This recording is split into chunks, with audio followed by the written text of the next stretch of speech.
as we are saying that the U.S. has recently shifted its approach, strengthening relations with Russia. How does Ukraine view this shift, especially in terms of military aid and security guarantees as well? Of course, in Ukraine, we really have a fear of that, let's call it so, rebuilding relationship between US and Russia. And we are thinking about two actually course of events. First, that everything that we see actually has happened. I mean that really Trump administration ready to build a good relationship with Russia, and they are ready to survive by Ukraine.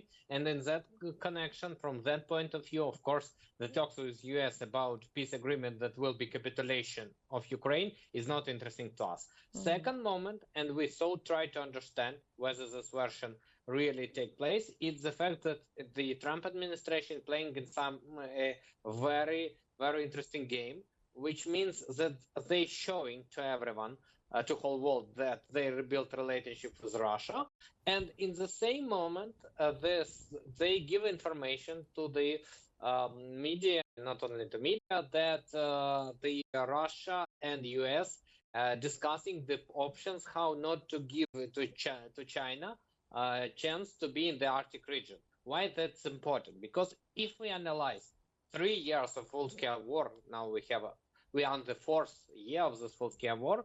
The question why sanctions didn't seriously destroy the Russian economy gives simple response. As China and some other countries of global south support Russia and have good relationship with them. And the talks between US and Russia really create a question to China, whether Russia is their friend or no. And in that situation, China think how to actually review their relationship with Russia, and quite possible they will think that Russia is not such a big friend. Actually, Trump now repeating the step that his predecessor Nixon and Secretary of State Kissinger made in time when he was Nixon in power, when they create a problem between Soviet Union and China. The only difference that now in the role of Soviet Union, China, and in the role of that China, Russia. And in case of that conflict of Russia and China, if it really take place, I think that it can open the big window for end of the war of Russia versus Ukraine, just because Russia will think how to be ready for conflict with China that could be really dangerous for them. Now, it seems something like impossible, but who knows, actually. We see so many impossible things during our history that everything could be. So we will see, but if we are returning to the first version, for Ukraine, of course, it's very bad that United States of America repeated Russian rhetoric in the war of Russia against Ukraine. And as I said, it's scared not only Ukraine, but our partners in Europe, and not only in Europe. Thank you. Mr. Boudin, you raised a very important issue, which is the minerals. So what is Ukraine's stance on the minerals agreement being discussed with the United States at this point? And what does Ukraine hope to gain in exchange for access to its rare earth mineral reserves? There is different approaches to this minerals, rare minerals deals.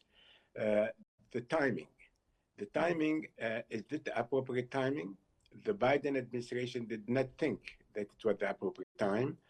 The European did not think that. The Trump administration is thinking that this is appropriate time because they don't want to continue financing without having a guarantee to be reimbursed from their for the fundings. And here we can understand that a war has a cost, and nobody is doing this for free.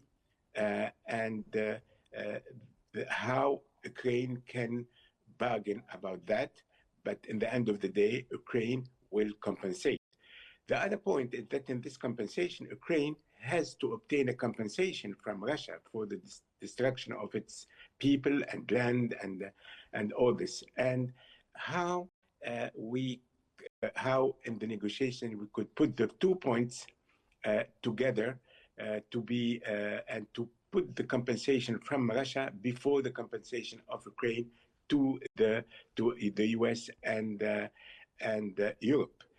This is a very critical point, and that Ukraine can raise in these negotiations. The second point is that the other partners like Saudi Arabia here, like the Arab world, like China, like the Europeans, they are also watching these talks because they know that they will have the same talks at a later stage. If we take the Arab world here, they are faced with the Trump plan in Gaza to change this into a Riviera, and the Egyptian plan and the Arab plan, and now the Muslim countries plan. They have a counter plan. They have rejected this plan. They have a counter plan to reconstruct Gaza without cleansing its population. Yes. And this is now they are following these negotiations because they will be around the same table in few moments. Yes, I get your point, sir. Yes. And here, and the European, they have the same thing with Greenland. Greenland is today voting if we have, and there are only 55,000 people. In the population of Greenland is not even an area in Cairo city.